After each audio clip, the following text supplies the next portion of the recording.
It's the Michael Patrick Leahy Show, broadcasting live from downtown Nashville. Now, here's Michael Patrick Leahy. And welcome back to the Michael Patrick Leahy Show. Our number, 615-649-8477, 615-649-8477. Have you seen a drone? If so, we'd like to hear about it. Give us a call, 615-649-8477, 615-649-8477. Our intrepid producer, Patrick, will answer. Tell him your name, where you're from, and then we'll tell him your drone story. We've had a couple of veterans call also, so we'll take more on veterans. We'll take questions and calls from people on veterans and on drones. So here we go. Now, the bizarre thing that I see here going on is that the Biden administration appears to be doing pretty much nothing about this. Okay, we've got, this is Matt. Mark from Virginia wants to weigh in. Good morning, Mark. Thanks for joining us. Hi, Mr. Leahy. How are you? Well, I'm delighted to hear from you. Have you seen a drone? Yes, I saw it. I saw one just like what we're seeing now in the news. I saw one 3 years ago. It was in June of 2021. A drone? Yes. Where did you see it? It flew right over me, and in my backyard at night. It sounded like a flying lawnmower, and it was very low, and it had the red lights on the bottom. Mm-hmm. And I drew a picture of it. I was saying it was a UFO, but when I saw this in the news, I realized that was what it was. Where in Virginia are you, Mark? Near to Richmond. Near to Richmond, okay. And did you notify authorities about it? No, I didn't know, what to do about a UFO. Well, but you haven't seen anything since, have you? No. Okay, good. I'm going to play this clip, and Mark will get your reaction to it. Alejandro, so did you see the clip of Martha McCallum talking to John Kirby on Friday, where she just decimated him, and he wasn't able to answer the questions? The point being, we spent $840 billion a year in defense. We've had these drones, this recent sighting of the drones, up in the air in New Jersey, all around the country, for a month, and they still don't know what's going on. He answered those questions so poorly that they yanked him from the public, from being a spokesperson for a while, and they tried to trot out Alejandro Mayorkas. Now, the irony of this is, we're going to play this clip right now. He went on this week with George Stephanopoulos. Now, Stephanopoulos was in the news over the weekend because he and ABC News have settled the defamation case filed against them by Donald J. Trump. And basically, he's got to pay he and ABC have to pay $15 million for falsely claiming that Donald Trump was convicted of rape by a New York jury. Now, so that's the setup for this. As poorly as John Kirby did answering this, we'll see Mayorkas didn't do any better. Here we go, clip 16B. Are there any legitimate national security concerns here? For example, have you seen any evidence at all, especially in these recent sightings in the Northeast, of any kind of foreign involvement? We have not seen any foreign, we know of no foreign involvement with respect to the sightings in the Northeast, and we are vigilant in investigating this matter, the Department of Homeland Security, with the Federal Bureau of Investigation in the lead. But there have been concerns in the past. In fact, a Chinese national was arrested in California this week, allegedly for flying a drone over Vandenberg Air Force Base. Last year, you had drone flights over Langley Air Force Base in Virginia, over a nuclear facility in Nevada. So what is the national security concern right now? Well, when a drone is flown over restricted airspace, we act very, very swiftly. And in fact, okay, when an individual, just stop. They don't act swiftly at all. They don't do anything at all. Mayorkas is perhaps the biggest liar ever. By the way, thank you, Mark, for your call. If you're out there, others want to call in and tell about any drone sightings. Let's try to have drone sightings that you've seen in the past month or month and a half. How about that? 615-649-8477. 615-649-8477. So we spent $840 billion annually on defense. The Biden administration cannot figure out what these drones are, but a fellow by the name, I think his name is Jeff Saxon, who manufactures drones in Wichita, Kansas, he's got a theory. Maybe it's John Saxon. But anyway, he's the CEO of a company that makes drones in Wichita, Kansas. He's got some theories. We'll start off and see what he has to say about it. Hey, everyone. My name is John Ferguson. I'm the CEO of Saxon Aerospace. Oh, hold on. Just pause it for a second here. Yeah. Okay, John Ferguson, that's his name, the CEO of Saxon. I knew a Saxon was in there. Saxon is the name of the company. Okay, here we go. Here's what he had to say. Here in Wichita, Kansas. I'm not normally a TikTok kind of a guy. I like watching this stuff every once in a while. But I'm a manufacturer of unmanned aircraft, military-grade unmanned aircraft, as you can see one of my systems here. There's all of these mysterious drones going on off the East Coast, and as a professional, as a subject matter expert, I wanted to give you all my opinion on what I think could be going on with these drones. I don't particularly believe that these have a nefarious intent. I could be wrong, but I want to give you the truth and what I believe. It's my own opinion, and I've not bounced this off of anybody. So, if you think it's bullshit, whatever, that's cool.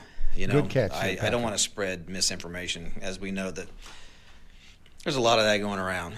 But anyway, back in the 1980s, Ronald Reagan had dismantled the nuclear program, and there were, with Russia, there were countless nuclear missiles that were disarmed and disposed of. Well, there were over 80, I believe. There were over 80 nuclear warheads that were in Ukraine that came up missing. Okay?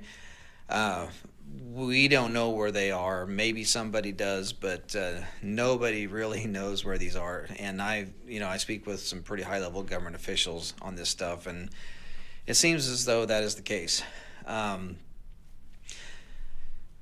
So I spoke to a gentleman a few months ago who was trying to raise an alarm to the highest levels of our government, which they had their ears closed, about this one particular nuclear warhead that he physically put his hands on. He physically touched this warhead that was left over from Ukraine.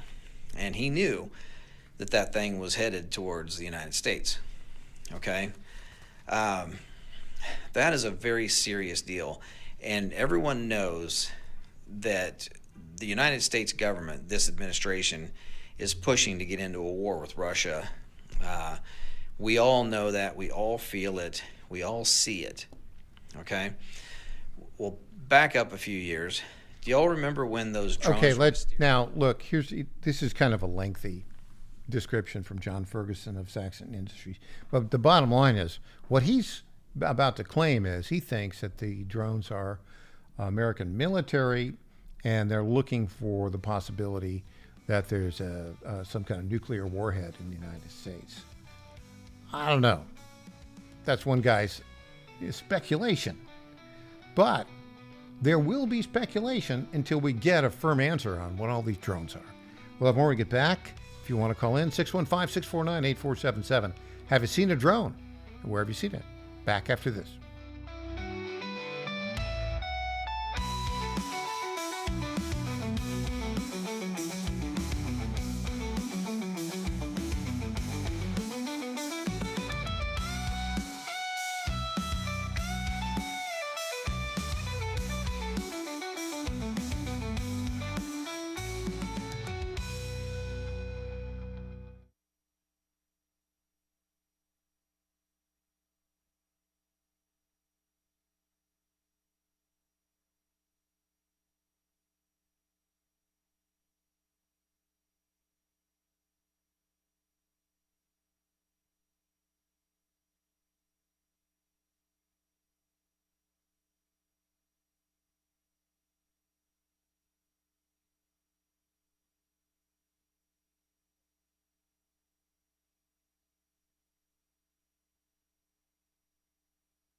Hey there, this is Lenny McGill, founder and CEO of The Glock Store. As a proud sponsor of this show, you may have heard Michael Patrick Leahy mention us a few times over the past 4 years.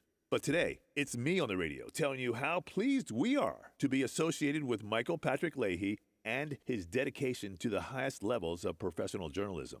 Michael Patrick Leahy has been threatened with jail time in bringing the true facts about that Nashville Covenant shooting to his listening audience. Michael Patrick Leahy, you keep doing what you're doing, and we here at the Glock Store will keep sponsoring your show for the good of Nashville and the entire country. And I'm personally inviting all of your listeners to come visit and shoot at the Glock Store. It's where Michael Patrick Leahy learned to shoot a gun for the first time and where he bought his own personal Glock 19. I'm Lenny McGill, founder and CEO of the Glock Store here in Nashville, just minutes from the airports, worth the drive from anywhere, and a proud sponsor of Michael Patrick Leahy and the Tennessee Star Report. Welcome back to the Michael Patrick Leahy Show. Now, here's Michael Patrick Leahy. And welcome back to the Michael Patrick Leahy Show. We're going to continue on drones in this segment. We'll get to politics in the next segment, although this is related to politics. Have you seen a drone? We'd like to know. Our number, Mark in Virginia saw a drone. He saw it about 3 years ago. But if you've seen a drone in the past month and a half, I want to know. Call us right now, 615-649-8477, 615-649-8477. Tell our producer, Patrick, where you're from and where you saw the drone and when you saw it and what it looked like. 615-649-8477. Or if you're shy, you can send me a message on X. I got a message from another Mark who lives in, I don't know where Mark lives in, but he sent me a little tweet with a picture. Mark, this Mark has quite a sense of humor. It was a picture of an upside down ceiling fan thrown out on his backyard. I saw this drone. Okay, I got it. But still, this is a mystery. We got to solve the mystery. I'm not the only one who thinks we have to solve the mystery. Former Deputy National Security Advisor to Donald Trump, Katie McFarland, was on, I think it was on CNN, talking about it. Here we go, clip 31. You know, the problem is that it's too big a thing to just be amateur hobbyists. It's too big a thing to be anything other than a really large government organization. So is it our government? Is it somebody else's government?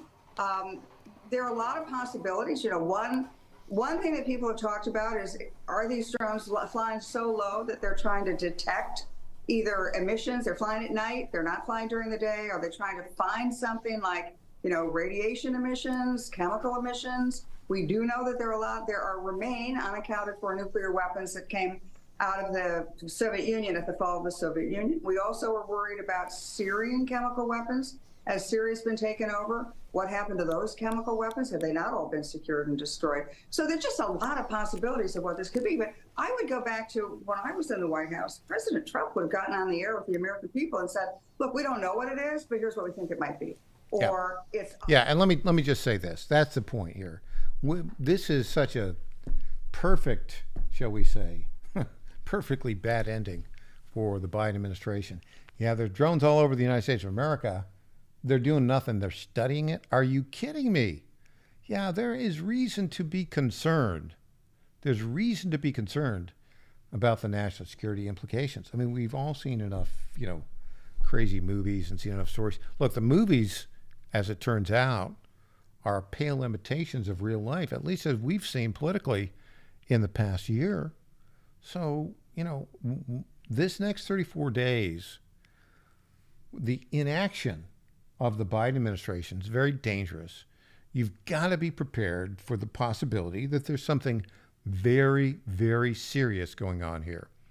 I don't know what it might be, but we need to get answers on it. And look, frankly, I'm with soon-to-be President Trump, President-elect Trump.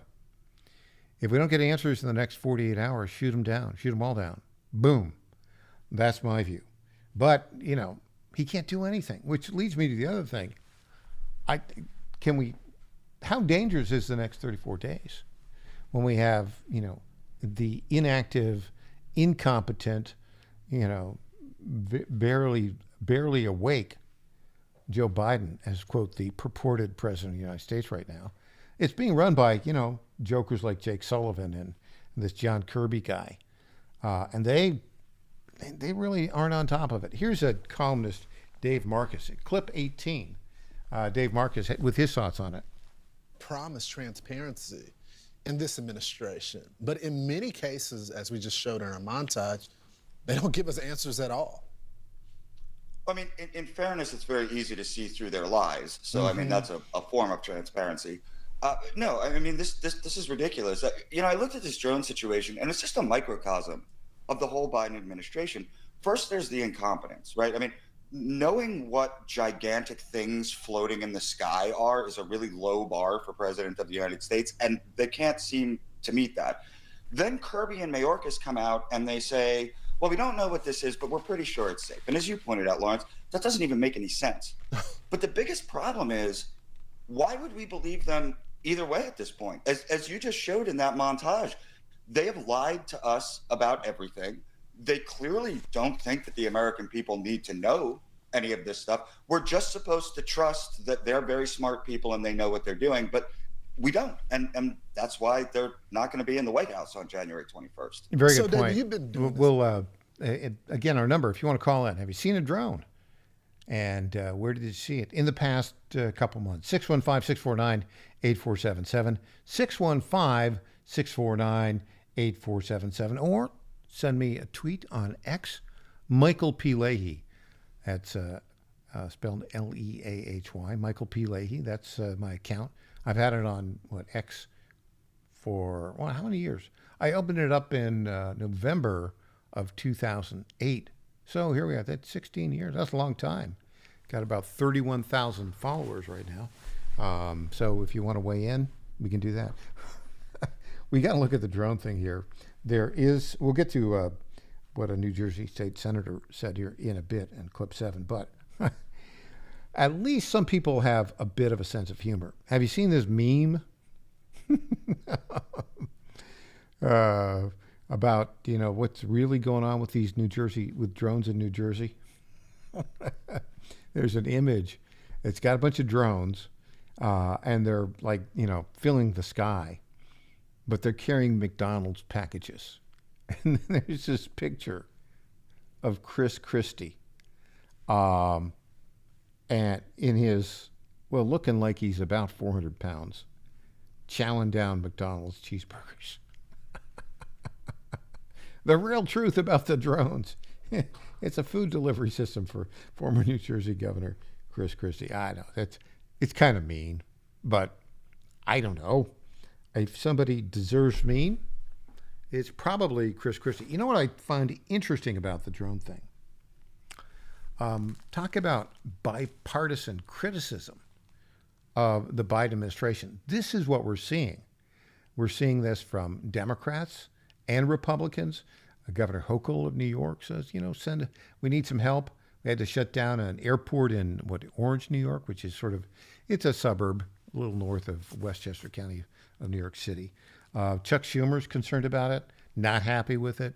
Cory Booker concerned about it, not happy with the way the Biden administration is not responding to it. Here we have a clip from a New Jersey state senator on drones. Clip 7.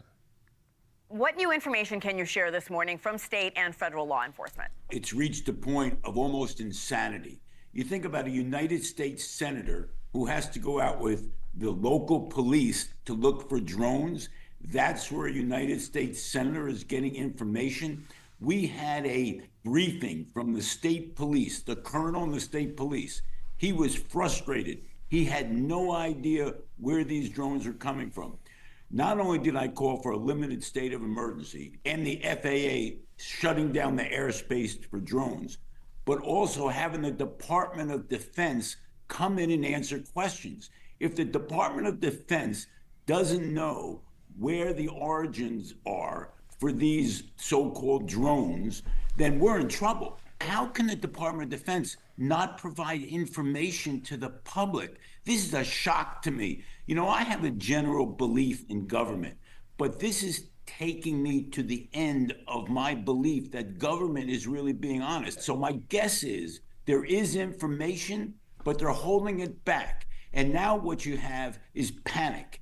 Originally some questions, now you have serious concerns. And at the next point, somebody's going to do something stupid. So the Department of Defense has to come clean with the American public. Yeah, I mean, this is the whole problem. You got to put all your information out there. You got to put your plan of action out there, and you got to execute on that plan of action. How hard is it? It seems like, we've totally lost the idea of common sense, right? That's the problem. We've lost the idea of common sense. Not us, not Trump, not the Trump administration, but the Biden administration. If there's any way to get something wrong, the Biden administration will do it. I think about the old statement of Bob Gates, the former Secretary of Defense under both George W. Bush and Barack Obama. He was asked once on foreign policy, did Joe Biden get anything right? He said, no, he's never got anything right. He's always gets things wrong. And in this instance, you got a snake in the field. What you got to do is what Colin Powell used to say.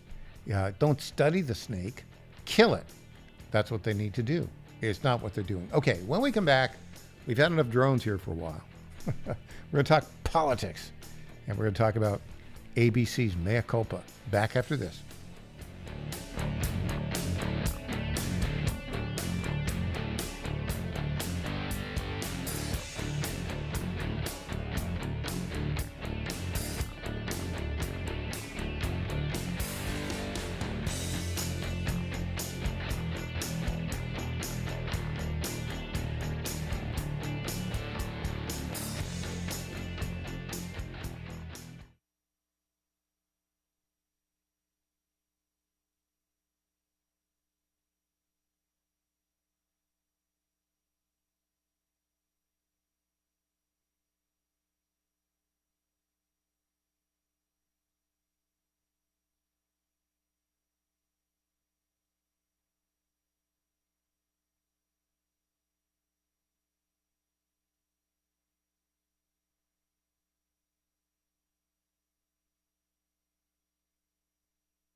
My fellow Americans, I was this close, very close, to buying from the lumber yards. These are sick people.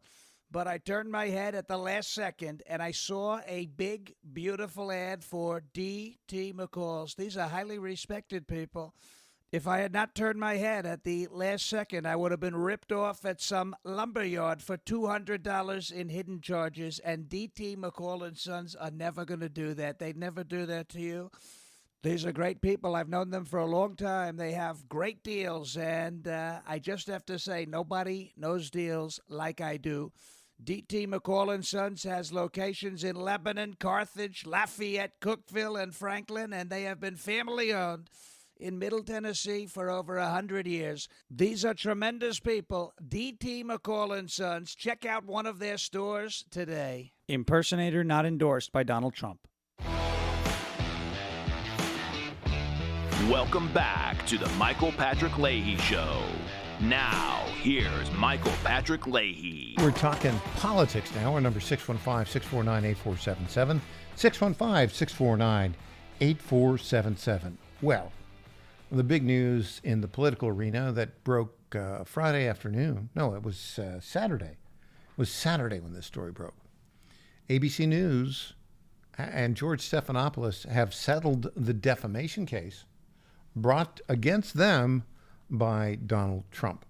Now, just to set this background, this is bizarre, but a woman by the name of E. Jean Carroll filed a lawsuit, a civil lawsuit against Donald Trump a couple years ago in, wait for it, Manhattan. She claimed that Trump raped her in the dressing room of a department store in downtown Manhattan back in sometime in the 1990s. She can't exactly remember when. Now, this woman, she's kind of a Looney Tune, okay? And now you would think, isn't there a statute of limitations on these sort of things? I mean, think about that. This was like, 30 years ago she claimed the incident happened? Well, the New York State Legislature passed a law extending the statute of limitations, or basically reopening these claims for a year, just for the purpose of having this E. Jean Carroll suit filed. They knew it was coming. Okay, so she files a civil lawsuit against Donald Trump. And in that lawsuit, she claims that he raped her in this dressing room. I think of what Bergdorf was the department store.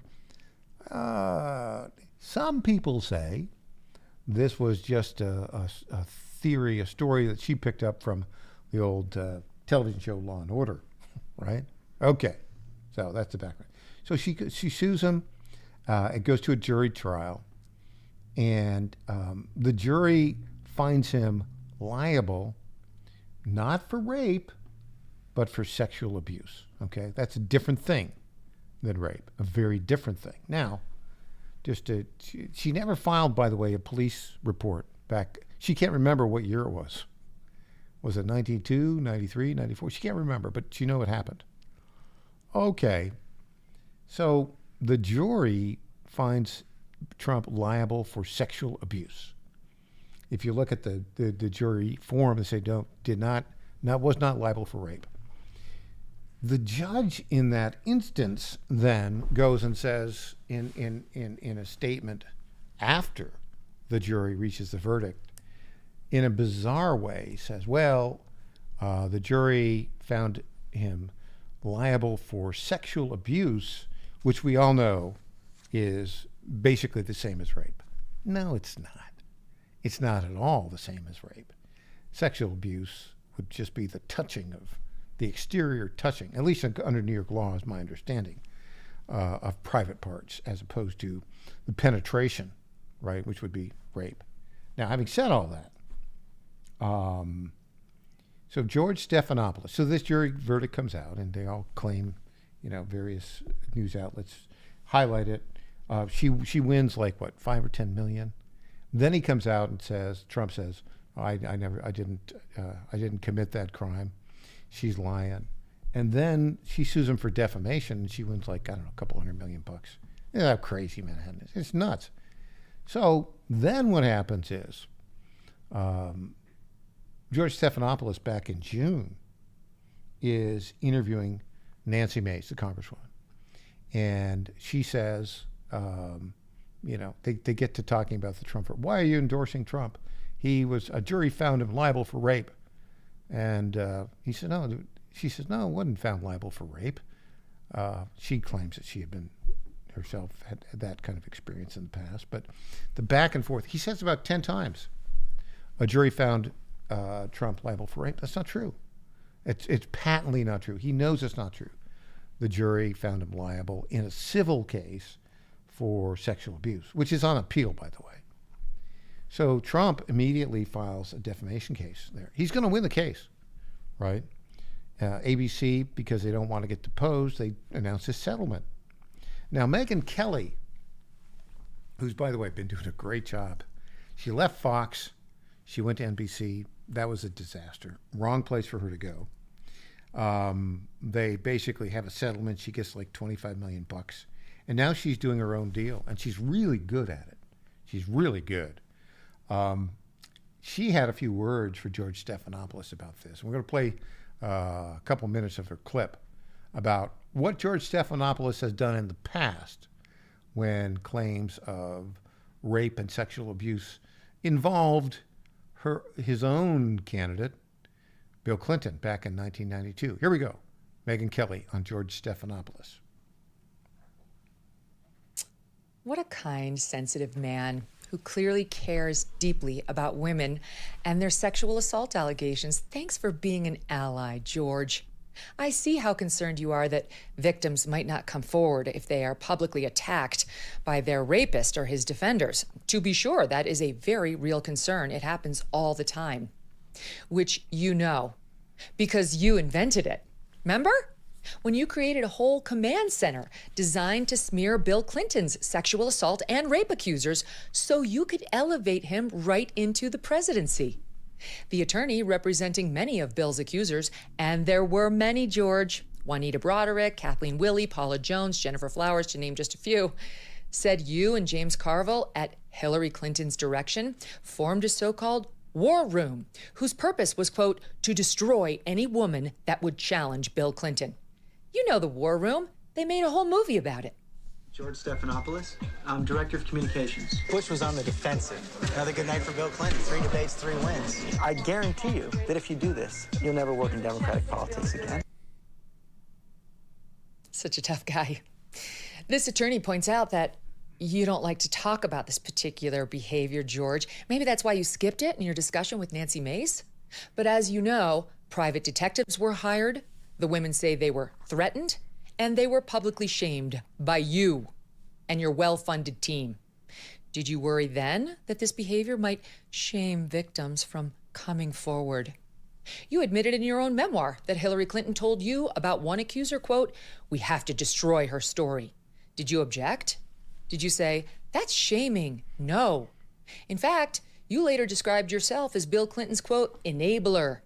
But sir, how could you have enabled and defended a man like this, accused by multiple women of sexual assault, rape, and harassment? Which brings us to Paula Jones. Okay, now she gets a little explicit here.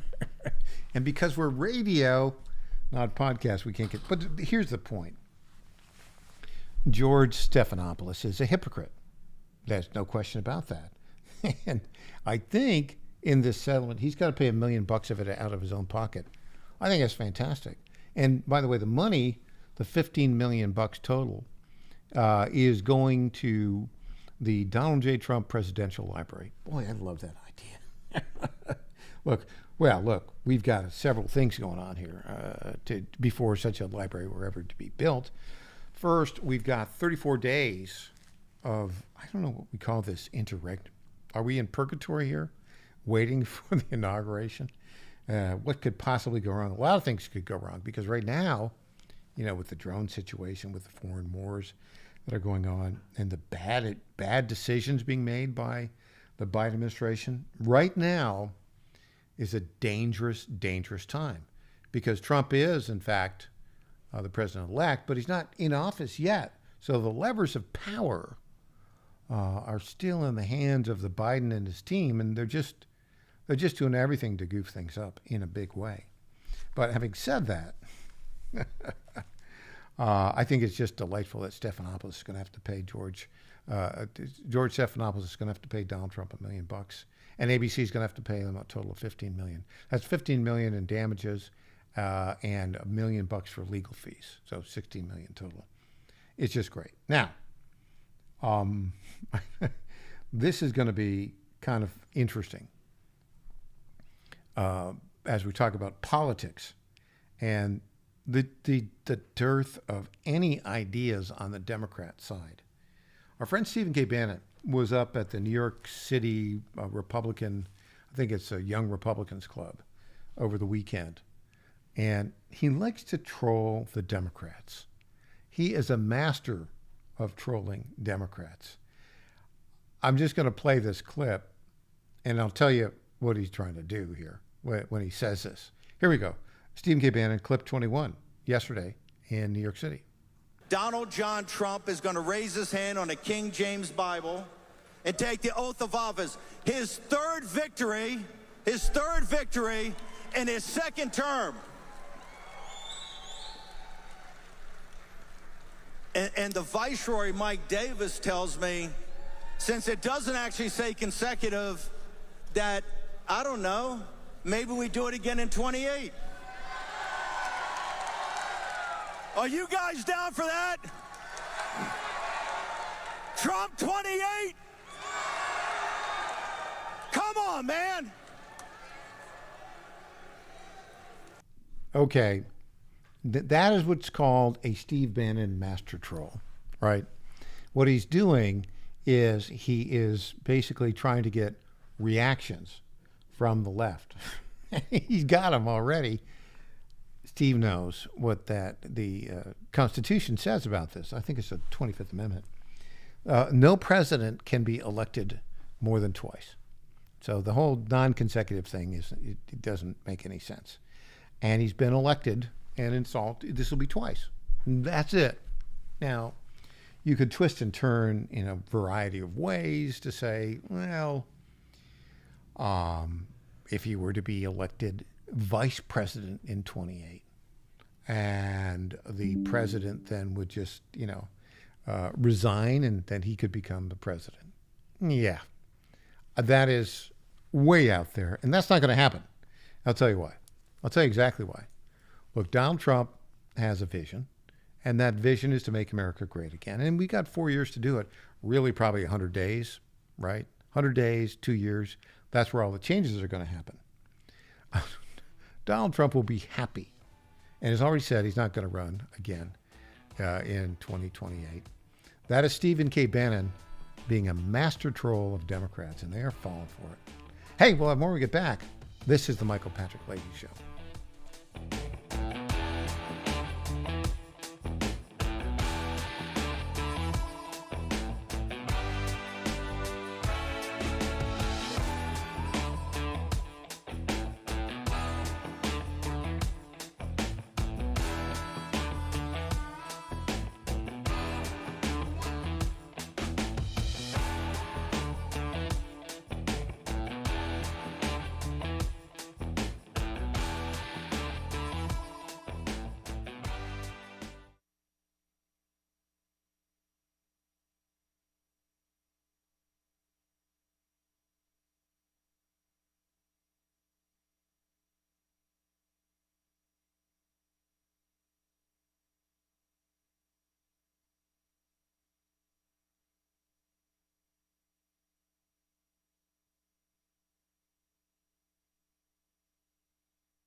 Welcome back to the Michael Patrick Leahy Show.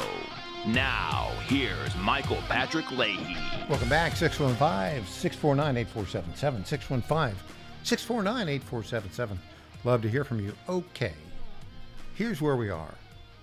The Democrat Party is about to fall apart. It's about to stop being a major national party. When was the last time this happened?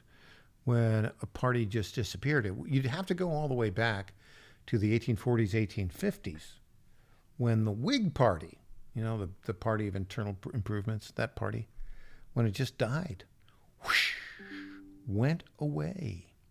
I think the Democrat Party is about to go away in some ways. I mean, there'll be vestiges of it, but they don't have any ideas. They don't have any leadership. The people that aspire to leadership are just empty vessels with no interesting ideas. All of the intellectual energy of the future is in the Republican Party with Donald Trump and Elon Musk and Vivek Ramaswamy and J.D. Vance and Robert F. Kennedy Jr. That's where the intellectual energy is. That's where the future, the great future of America is. Now, of all people, they had this thing over the weekend where the Democrats got together and patted themselves on the back for what? For failing miserably? I guess so. Doug Emhoff spoke at that. You know, the second gentleman, the guy, well, you know all the stories about him. Here's what he had to say. Let's listen. The outcome is not what we had hoped. It does not mean we give up hope for the future. We must keep fighting. We must keep fighting together to build a better America for all of us. I'm incredibly proud of. Okay, let me just stop Biden-Harris here. We must keep fighting to build a better America for all of us. Wah, wah, wah. What are you going to do? What are your policies? They don't have any policies. These are not the brightest bulbs at all. So now the Democratic National Committee, there are a number of people that are looking to be the new leaders of the Democrat Committee. And one fellow, last name is Martin, has volunteered to be the next leader. We're going to play this clip, and we're going to see if he has actually any ideas that are different, new, and would have any impact. Here we go, clip 15. The next chair of the Democratic National Committee will be faced with a daunting task, figuring out why the party lost in November and how to rebuild the coalition that Donald Trump ripped apart. The four men on your screen all think they're the best person to lead the party forward. DNC members will select their new chair on February 1st. Joining me now is one of the candidates, Ken Martin. He's a DNC vice chair and Minnesota's Democratic Party chair. Mr. Martin, thank you so much for joining me. Really appreciate it. Thanks for having me, Mona. Absolutely. So you've been talking about the need for a rebranding effort in the Democratic Party. So what is alarming you right now about the Democratic brand? Yeah, I mean, there was some disturbing news this last spring, which really should have been the canary in the coal mine for all of us, a big red flag for Democrats that showed for the first time in modern history the perceptions of the two political parties has actually changed. Now the majority of Americans believe that the Republicans best represent the interests of the working class and the poor, and Democrats are the party of the wealthy and the elite. That is a damning indictment on our brand and something we have to fix. You know, the reality is if you look at our policies are very popular throughout the country. They're passing in wide measure through up and down the ballot and ballot initiatives, minimum wage okay. increase. Your policies aren't popular. Your policies are rejected. You know, you got these intellectual lightweights, not even intellectual. This guy, he's a chairman of the Democrat Party in Minnesota. You know, if there were anybody in the Democrat leadership pantheon who had a new idea, well, that might be worth looking at. But they're all just pale reflections of failed policies. Let's continue with this Martin character. Paid family leave, abortion protections, you name it. They're passing. Those same people are moving down ballot and voting for Trump and the Republicans. So clearly we have a branding issue. We have a messaging issue that we have to fix. And one of the things is okay, just stop. Hey, Martin, buddy, you don't have a branding problem. You don't have a messaging problem. You have an idea problem. You got none. And you got a track record problem. That's what your problem is. It's run by a bunch of snot-nosed Ivy League kids, basically, who don't know anything about reality and have no common sense. All right, let's continue with the Martin Fellow. We have a messaging issue that we have to fix. And one of the things is the perceptions among some of your people in your coalition and how they're viewing Trump, some of them much more positively. Even right now, this is a recent CNN SSRS poll coming out about how they view the expectation about whether Trump can change the U.S. for the better. Women, it's now 46%. That was much different back in 2016. People of color view Trump more positively about how he may handle things going forward, and even younger voters. And that was consistent with we saw these demographic trends throughout the election. So how do you change the Democratic, what would you, I guess, within your coalition to change the perceptions of Trump within your coalition? Well, first, I mean, it's important to note that we know that those things happened in the election as well, which is we lost ground with women, we lost ground with younger voters, we lost ground with black men and Hispanic men. The reality is we have to figure out the how and why. And until we have access to the data and we really dig into our spend, our messaging, our organizing tactics, it's hard to figure out what exactly happened there. Why did we lose ground? But it's clear we did, and we have to figure something out. Okay, because to your point, these are not very bright people, okay? And they've really never been bright people, but they've had the support of the regime media. Well, guess what? The regime media, nobody cares about the regime media anymore. They have been revealed to be just lying propagandists. It's not the regime media. It's not CNN, ABC, CNN, CBS, NBC. People have come to realize that what they hear on those outlets is not the truth.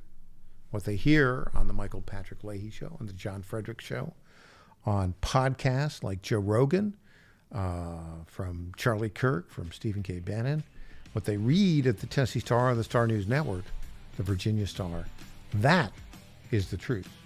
That does it for this hour. When we come back, we'll have the Tennessee Bonus Hour. I'm Michael Patrick Leahy, back with Crom Carmichael, and if all goes well, Tennessee House Majority Leader William Lambert. Back after this.